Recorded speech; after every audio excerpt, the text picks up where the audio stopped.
मंत्री डॉक्टर वीरेंद्र कुमार ने कहा कि मानसिक रूप से पीड़ित व्यक्तियों के पुनर्वास के लिए देश के केंद्र में या राष्ट्रीय मानसिक स्वास्थ्य पुनर्वास संस्था स्थापित किया गया है। यह दर्शाता है कि सरकार समाज के प्रत्येक वर्ग के साथ ही दिव्यांगजनों के सशक्तिकरण के लिए निरंतर कार्य कर रही है। उन्होंने कहा कि प्रधानमंत्री नरेंद्र मोदी के नेतृत्व में सामाजिक न्याय और आधिकारिक मंत्रालय ने दिव्यांगजनों को न केवल सशक्त बनाने के लिए बल्कि दिव्य कला मेलों के माध्यम से उन्हें अपनी प्रतिभा दिखाने के लिए मंच प्रदान कर रहा है।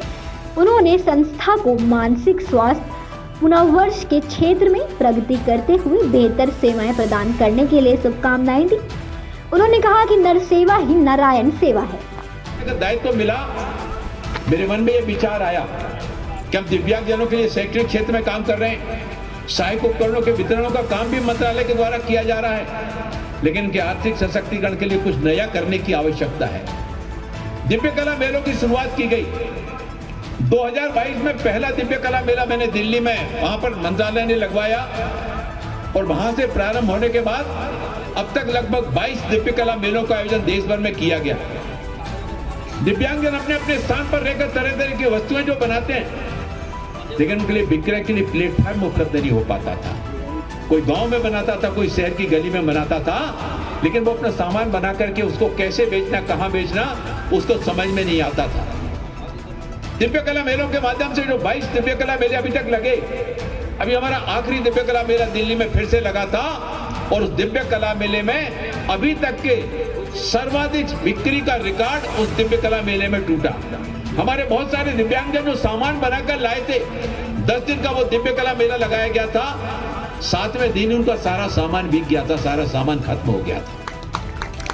कार्यक्रम को संबोधित करते हुए राष्ट्र मंत्री करण सिंह वर्मा ने कहा कि सीहोर जिला इस राष्ट्रीय मानसिक स्वास्थ्य पुनर्वास संस्था के स्थापित हो जाने से सिर्फ सीहोर के दिव्यांगजनों को ही नहीं बल्कि देश भर से आने वाले दिव्यांगजनों को सहायता प्रदान करेगा। उन्होंने कहा कि प्रधानमंत्री नरेंद्र मोदी के नेतृत्व में देश का वर्चस्व अंतर्राष्ट्रीय स्तर पर बढ़ रहा है। सरकार द्वारा दिव्यांगजनों को मुख्य धारा में लाने के लिए अनेक योजना चलाई जा रही है, जो दिव्यांगजनों को सशक्त बना रहा है। इस अवसर पर मानसिक न्याय एवं दिव्यांगजन कल्याण मंत्री नारायण सिंह कुशवाहा ने कहा कि इस राष्ट्रीय मानसिक स्वास्थ्य पुनर्वास संस्था की स्थापना दिव्यांगजनों के पुनर्वास एवं उनके सशक्तिकरण के लिए सरकार की एक अनूठी पहल है। उन्होंने कहा कि इस संस्था की भावनाओं को पूरी तरह से दिव्यांगजनों के लिए अनुकूल एवं सुलभ बनाया गया है। यह संस्था दिव्यांगजनों के पुनर्वास के क्षेत्र में निरंतर कार्य कर रही है, उपलब्धि प्राप्त कराई। लोकसभा जीती एक ही जगह से, अंदाजा लगा सकते। और विभाग भी ऐसा है, समाज की सेवा करना कोई बहुत ही न्यायपूर्ण। दुनिया में मित्रों सब मिल जाता है, लेकिन ईमानदार आदमी बहुत कम मिलता है। बहुत ही ईमानदार व्यक्ति, बहुत सादगीपूर्ण और एक ही जगह से 8 बार। और आप हमारे लोकसभा के प्रोटेस्ट स्पीकर भी रह चुके हैं। ऐसे हमारे लोकप्रिय नेता ने इछावर विधानसभा सीहोर जिले में एक ऐसी अस्पताल का निर्माण किया है जहां पूरे हिंदुस्तान के लोग आएंगे। मैं उनका बहुत अभिनंदन करता हूं, स्वागत करता हूं और हमारे आलोक जी का बहुत अभिनंदन और स्वागत करता हूं। ज़्यादा कहने की आवश्यकता नहीं।